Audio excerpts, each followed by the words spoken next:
Good morning! In our Texas trivia today, on this day, November 9, 1924, Miriam Ferguson became first woman elected governor of Texas. The World War I ended in November 11, 1918, and in line with these, we will be talking about the history of the Veterans Day on our Monday Memories at HPL. Veterans Day, which is originally known as Armistice Day, is a federal holiday in the United States observed annually on November 11 for honoring military veterans. That is, persons who have served in the United States Armed Forces and were discharged under conditions other than dishonorable, or shall we say, discharged under honorable conditions. Veterans Day is different from Memorial Day, a U.S. public holiday in May. Veterans Day celebrates the service of all U.S. military veterans, while Memorial Day honors those who had died while in military service. Another military holiday that also occurs in May is Armed Forces Day, that honors those are currently serving in the military. I hope this clarifies what we are celebrating on those days. Now let's learn about the history of the Veterans Day. Reference of this article is from the U.S. Department of Veterans Affairs. World War I, known at the time as the Great War, officially ended when the Treaty of Versailles was signed on June 28, 1919, in the Palace of Versailles outside the town of Versailles, France. Fighting stopped 7 months earlier when an armistice or temporary cessation of hostilities between Allied nations and Germany went into effect on the 11th hour of the 11th day of the 11th month. For that reason, November 11, 1918 is generally regarded as the end of the war to end all wars. In November 1919, President Wilson proclaimed November 11 as the first commemoration of Armistice Day with the following words: "To us in America, the reflections of Armistice Day will be filled with solemn pride in the heroism of those who died in the country's service, and with gratitude for the victory, both because of the thing from which it has freed us and because of the opportunity it has given America to show her sympathy with peace and justice in the councils of the nations."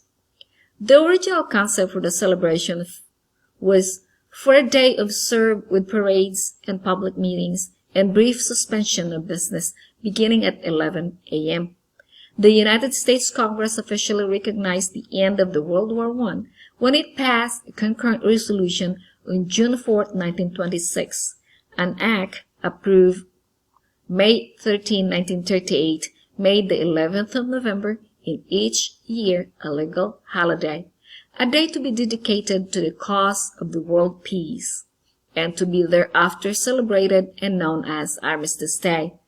Armistice Day was primarily a day set aside to honor veterans of World War I, but in 1954, after World War II had required the greatest mobilization of soldiers, sailors, Marines, and airmen in the nation's history, after American forces had fought aggression in Korea and 83rd Congress, at the urging of the Veteran Service Organizations, amended the Act of 1938 by striking out the word armistice and inserting in its place the word veterans. With the approval of this legislation, Public Law 380 on June 1, 1954, November 11th became a day to honor American veterans of all wars. On October 8th, President Dwight D. Eisenhower issued the first Veterans Day proclamation in order to ensure proper and widespread observance of the anniversary, all veterans organizations, and the entire citizenry will join hands in common purpose. The Uniform Holiday Bill, Public Law 90-363, was signed on June 28, 1968, and was intended to ensure 3-day weekends for federal employees by celebrating 4 national holidays on Mondays: Washington's birthday, Memorial Day, Veterans Day, and Columbus Day. It was thought that these extended weekends would encourage travel, recreational and cultural activities, and stimulate greater industrial and commercial production. Many states did not agree with this decision and continued to celebrate the holidays on their original dates. The first Veterans Day under the new law was observed with much confusion on October 25, 1971. It was apparent that the commemoration of this day was a matter of historic and patriotic significance to a great number of our citizens, and so on September 20, 1975, President Gerald R. Ford signed Public Law 94-97, which returned the annual observance of Veterans Day to its original date on November 11, beginning in 1978.